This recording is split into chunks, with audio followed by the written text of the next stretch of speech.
Saludos y bendiciones para todos. Soy el comisario del 6CPC, Joel Colina Sánchez, alias Salomón. En este video vamos a tratar dos temas: bloqueo y guerra económica. Cuando discutimos con un chavista, hablamos con un chavista en cuanto a la crisis económica, a la mala situación que se vive en Venezuela, ellos se justifican con el bloqueo y la guerra económica. Voy a explicar esos dos temas. Primero, el bloqueo. Cuando Hugo Chávez llega al poder, lo primero que hace es ir a Irak. Pasa la frontera terrestre y se reúne con Saddam Hussein. Luego va a Libia y se reúne con Muammar Gaddafi.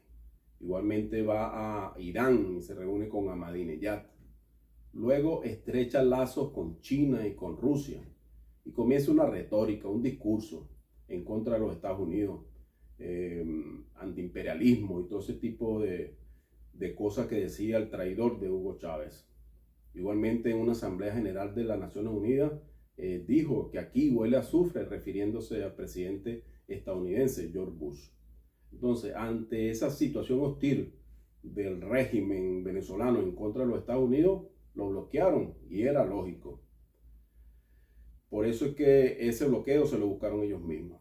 En cuanto a la guerra económica, recordemos que Hugo Chávez, cuando llega al poder, también dice que va a auditar a PDVSA, que PDVSA era una caja negra, que nadie la auditaba y que el dinero de la renta petrolera iba a ser distribuido entre todos los venezolanos.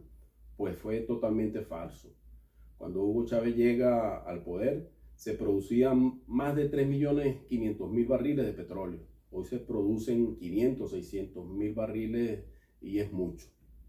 Igualmente, Hugo Chávez despilfarró, se malgastó más de 900.000 millones de dólares hasta el 2009. Luego, cuando él está enfermo por una denuncia que hizo el propio Jorge Giordani, se perdieron de las reservas internacionales más de 25.000 millones de dólares.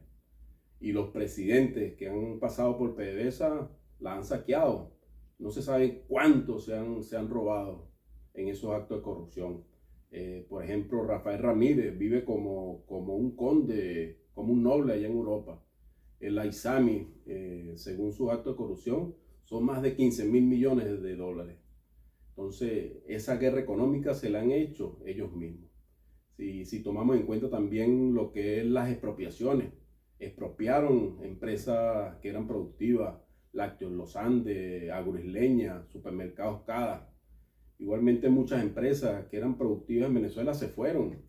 Cargill de Venezuela, Procter & Gamble, Unilever Andina, muchas empresas se fueron. Ensambladoras de vehículos, la Fiat Iveco que estaba en La Victoria, Ford Motor, General Motors, Chevrolet, Dodge Chrysler que estaban en Valencia, Mitsubishi en Puerto La Cruz, Toyota en Cumaná. Son plantas que están cerradas hoy en día y son fuentes de trabajo que ya no existen.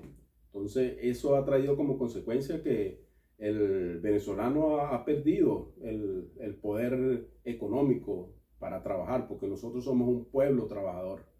No nos conformamos que nos den. Nosotros estamos acostumbrados a trabajar. Y como se han cerrado tantas fuentes de trabajo, bueno, la situación económica ha sido terrible y ha traído como consecuencia esa migración de más de 7 millones de venezolanos. Entonces, la guerra económica y el bloqueo se lo buscaron ellos mismos. Nosotros tenemos que luchar, señores. El pueblo venezolano tiene que estar preparado para la lucha.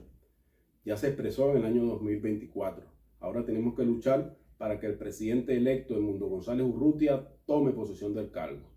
Vamos a la lucha para sacar este régimen corrupto, este régimen que se robó las elecciones, que no respeta la voluntad de la mayoría del pueblo de Venezuela. Un régimen que desvive, encarcela y tortura a venezolanos injustamente. Entonces, tenemos que prepararnos para esa lucha. La lucha frontal, decisiva por la justicia y la libertad de Venezuela. Con Dios, Venezuela lucha por la justicia y la libertad.